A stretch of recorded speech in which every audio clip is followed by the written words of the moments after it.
My name is Emmanuel Ijewere, the Vice President of the Nigeria Agribusiness Group, and also the CEO of Fresh Farms, Best Food Fresh Farms Limited, and Niger Pride. And we are into farming, both open field as well as greenhouses. And these are for tomatoes, lettuce, cucumber, cabbage, and cassava, as well as plantain. The largest farm is in Ekpe, in Lagos State, and that's where we have greenhouses as well. And we also do have farms in Gombe. We have arrangement with farmers in Kaduna and Kano as well, and we are organizing another one in Katsina State, specifically for tomato, onions, and cucumber. Since you've been in the sector for so long, and you have a lot of crops and different varieties, can you tell us innovative ways to help the agri sector for ways to be more productive and profitable? I will specifically say that what we have decided to do at Nigeria Agribusiness Group is a crop at a time. The crop we're taking for 2017 to the middle of 2018 is tomato, for a number of reasons, apart from the fact that the demand is increasing exponentially because of the factories that have now come up for making tomato paste. We need to cut down on the huge losses we suffer from the post-harvest losses. Number 3, we need to improve the yield of tomato. Nigeria has one of the lowest yield in the world, and yet has one of the highest losses in terms of post-harvest losses. And then thirdly, there's a big gap between education of the farmers and the best agricultural practices. So we have these challenges, and we have the big innovation that we're bringing up now comes from a premise that is very embarrassing, that is only 1% of our 48 million farmers, tomato farmers, use hybrid seed. The difference between hybrid seed and normal seed is about over 500%. And these, they're unable to adopt hybrid seed because, one, of costs, 2, lack of, another one is ignorance, and number 3, they have no ready markets. So one of the innovative things we're doing now is engaging with the farmers to, in fact, have off-takers, ready market, even before they start planting. And we're preparing a standard MOU between the farmer and the off-takers, and that will now create confidence between all parties. The fourth issue that is also a problem is the price mechanism. What's happened is that at one time in the year, the tomato that is selling for, say, 7,000, 3 months thereafter is selling for about 22,000. The same quantity of tomato. That is not good for business. It's not good for the farmer. It's not good for the off-taker. And more importantly, not good for the processors. So we're now trying to stabilize that, bring in more unity within the industry. What is the reason for big difference in price during the year? Can you use what are the main reasons? Why do we have one season for 7,000 and another season for 2,000? That's a wide range. Yes, the reasons are not difficult or far-fetched. First, more tomato is planted and harvested in the dry season than in the rainy season. Secondly, most of the harvests, even in the farm, go to waste because they are not harvested on time, because of off-takers come at various times that are not suited the farmer. Once it starts ripening, you cannot stop it, you cannot suspend it. Number 3, there's also sometimes, especially in the rainy season, where they plant in the dry season, which are very close to water bodies, like irrigation schemes, get flooded in the rainy season, so they have to move somewhere else. Another reason is the fact that when you move this tomato when it's very hot, that is the season, when it's very much in the hot season, the logistics of moving them from the farm to the market is extremely challenging, because the moment you've harvested tomato, that's a very short period, within which you must sell it. Now, a lot of it is lost. That's why Nigeria is one of the greatest, is one of the countries in the world that has one of the highest loss levels in terms of post-harvest losses of tomato. That we lose almost between 48 and 60% of the tomato. And why is this price? It's a simple arithmetical situation.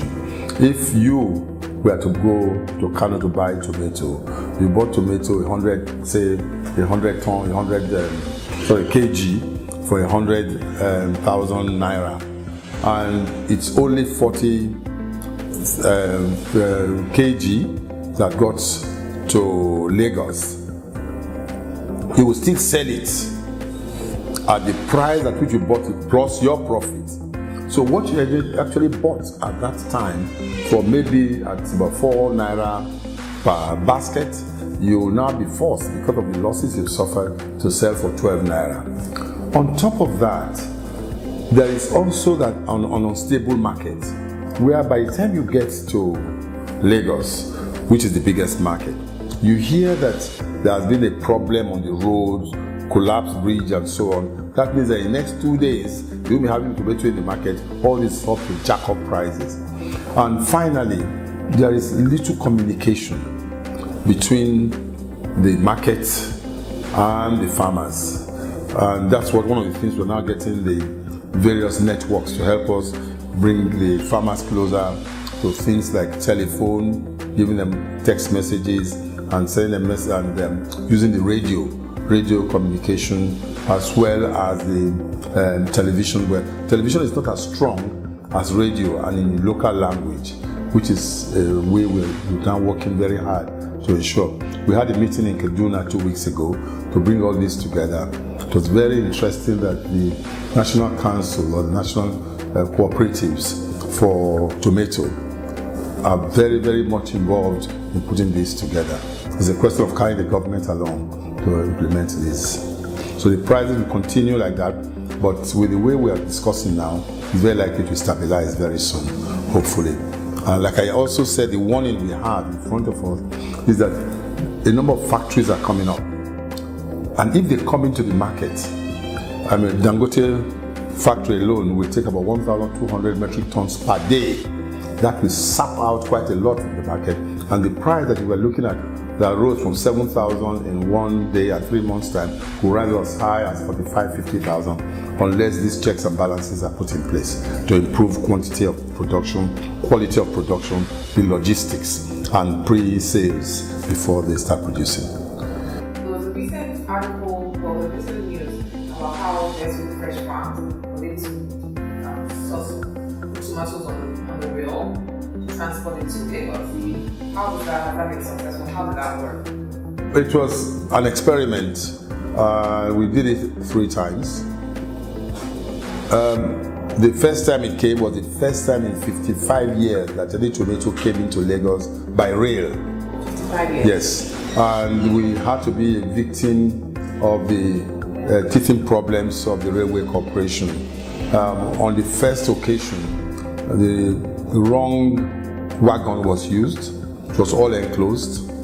Number 2, on that trip, you also had a derailment. And that now created another 48 hours delay. And it was very hot, so the tomato cooked before coming into Lagos. That we look at it from a position of we are pioneers, and pioneering is a very expensive business. We made huge losses, but we believe that it's something that will work. Now we have read in the pages of the newspaper that an international organization like GE has now gotten the concession for the railway line. We're now discussing with them for 2 things. Number 1, dedicated wagons, and number 2, refrigeration of those wagons. This will make a world of difference to our logistics issue. The other challenge that we have done in Best Foods is that because of these problems of bringing such perishable products from the north, we have also gone beyond that. We have started building a number of greenhouses in Lagos, which is closer to the market. So the position before now is that the tomato that's harvested on a Monday morning eventually gets to Lagos market on about Thursday or Friday in very bad conditions. Now, with the greenhouses we are having in Lagos, in Ekpe in Lagos, we will now find ourselves in a position where we harvest the tomato at about 6 a.m. in the morning. By 9 o'clock, it's on the shelves in the supermarket. That's the kind of thing we're doing. Those are the innovations that are coming up. Yeah, it's true that unfortunately, the issue of agriculture has not really sunk well with the financial institutions in Nigeria.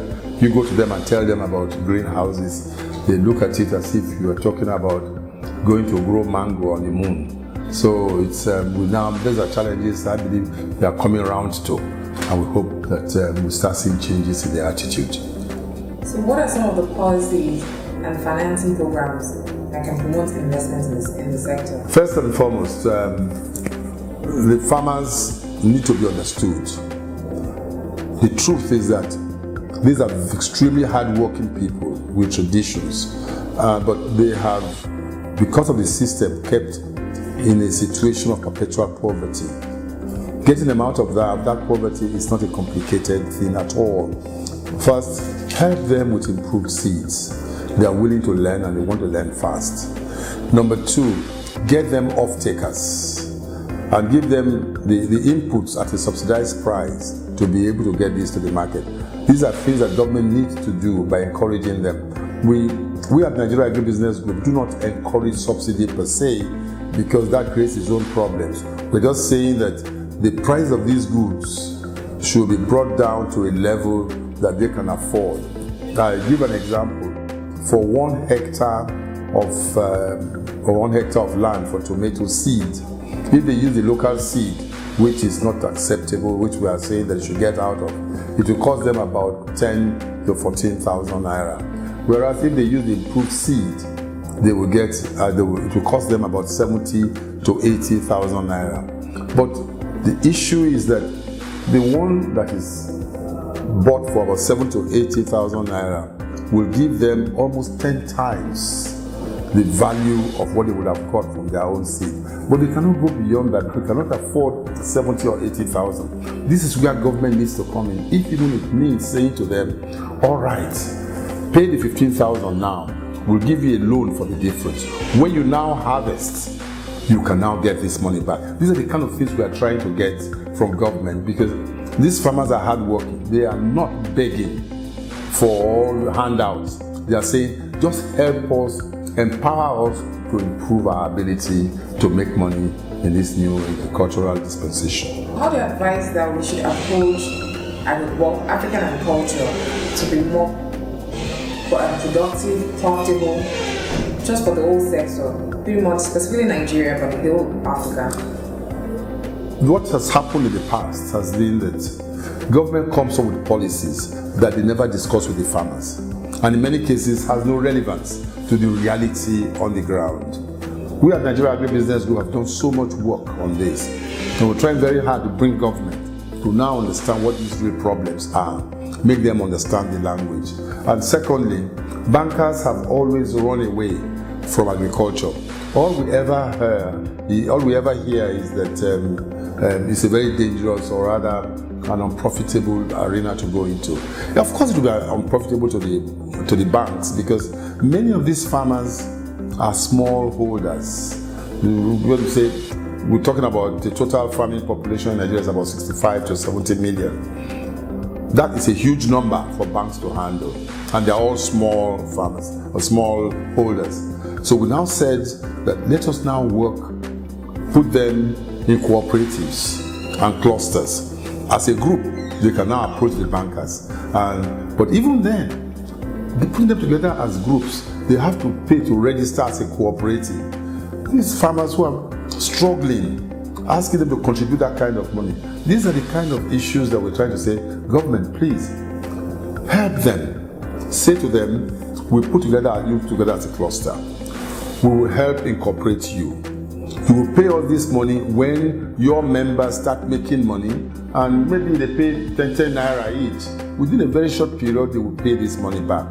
is this starting that's the problem? It's psychology of actually starting.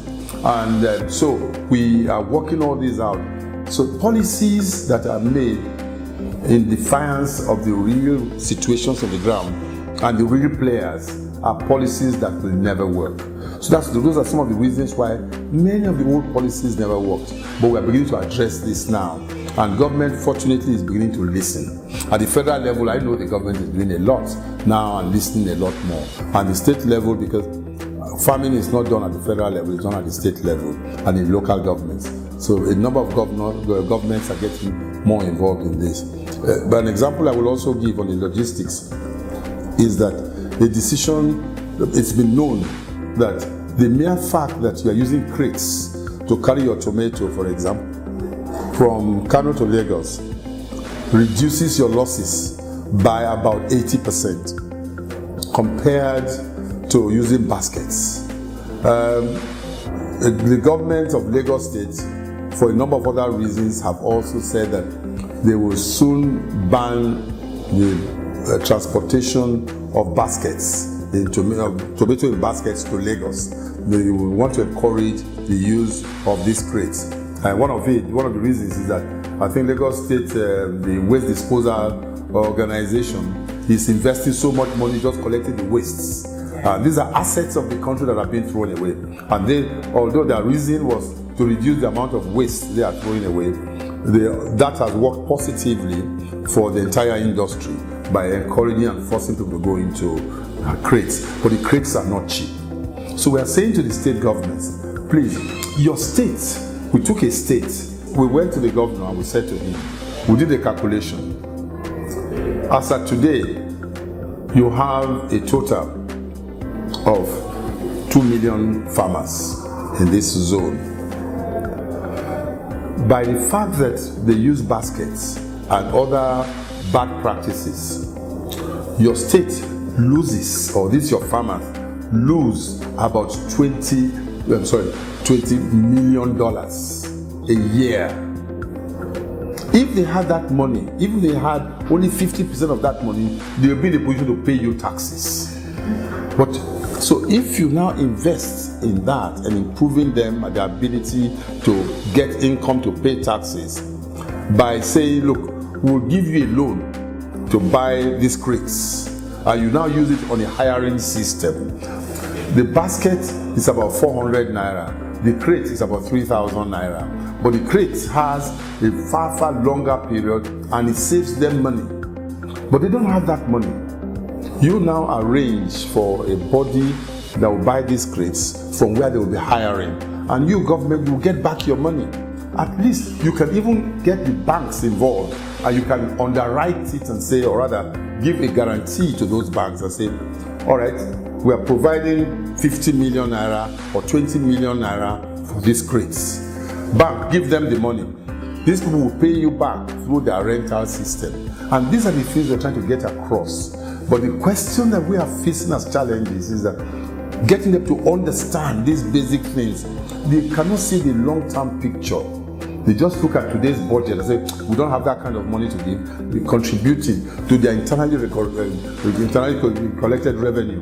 And that means they are internally, we have those challenges in terms of ability to communicate. But hopefully, we'll just keep on hitting at the door. One day they'll open it. Now in Nigeria, the oil sector has gone down. Everybody's trying to invest in the agriculture sector. A lot of people unemployed. So what advice do you have for investors coming into the sector and youths that are unemployed that want to come into the sector? The young people are coming in. The number of people are coming in. Many of them are coming in not because they have a real commitment to agriculture. They have no understanding of it. Many of them have a passion, but they don't know what to do. The advice to them is this. First, choose where you want to go. And do not see agriculture anymore as just farming. You have, if it's seeds, you want to be selling to farmers good improved seeds. If it's the land preparation, you just be preparing their lands for them. And there are a lot of good mechanical equipment that are not very expensive to do so. If it's a question of transportation, if it's a question of harvest time, you go and help them. Or you now yourself become an off-taker from them. So many things, or you can be a semi-processor, not just in tomato, but in every other field. Now, I haven't got that in your head.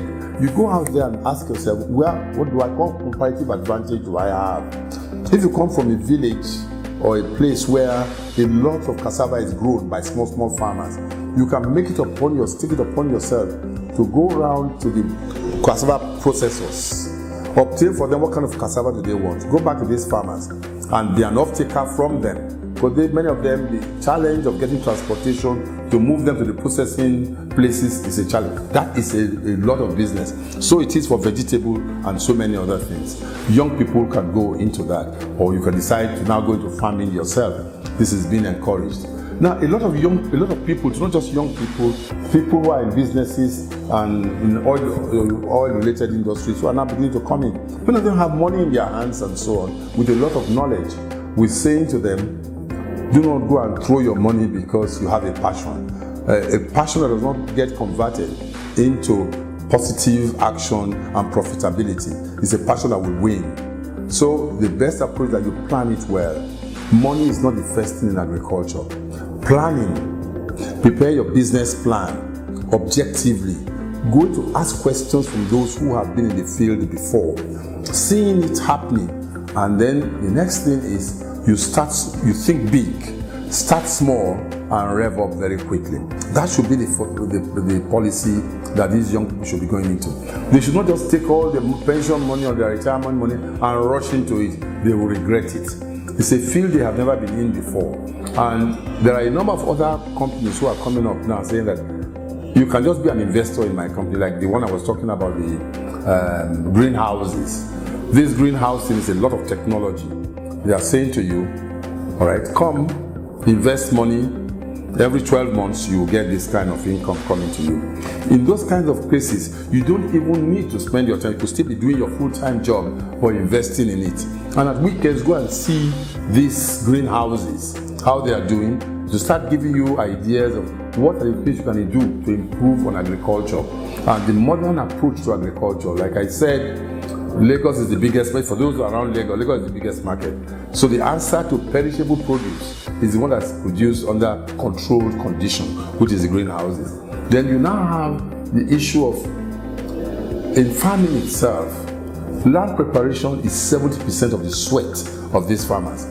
If you can have the equipment to go to their farm for 2 days, you will do for them what they will do in 3 weeks. And they will pay you for just those 2 days. Many of the new people who are just coming to farming now come up with ideas like, oh, I will buy a tractor. Unless you have over 250 hectares, it does not make sense for you to own a tractor.